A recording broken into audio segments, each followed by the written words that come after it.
I'm curious, who are the people who you think shouldn't have guns? You say there are certain people. What do you have in mind? Well, I certainly think plenty of right-wing ideologues should not have guns. I think plenty of violently anti-trans people should not have guns. I think violent misogynists should not have guns. I think violent racists should not have guns. This is the problem with red flag laws. You can take anyone's rights all because they disagree with you. I don't care if you're trans. I personally don't support that way of living. Does that make me anti-trans? If I don't support terrorist organizations like BLM, does that make me a racist? Because according to her, my rights can be taken away just because my beliefs are different from hers. This is Jeff from This Week with JTT. The video clip talking about how people say how certain people should not get guns.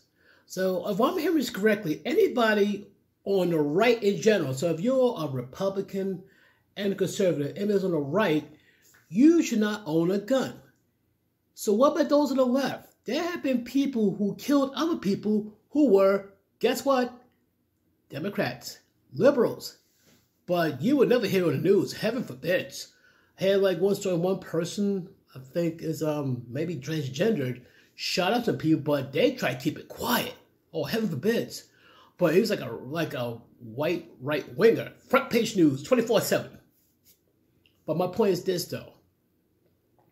Anybody who could use guns for violence, whatever not, they lose their rights. They have the guns. They have the gun right away. If you use it to commit robbery or commit a violent crime, you lost the privilege at owning a gun or any weapon.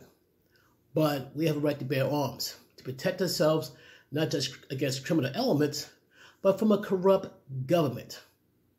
Now, I dare somebody to say, like, oh, there's no way the United States government can turn corrupt and go after U.S. citizens.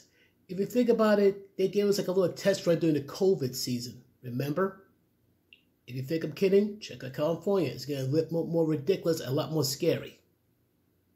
Now, I'm not calling for it. I'm not saying anything, start anything, but the mere fact is that just because you don't agree with people or a group of people, you should not be allowed to protect yourself and your family.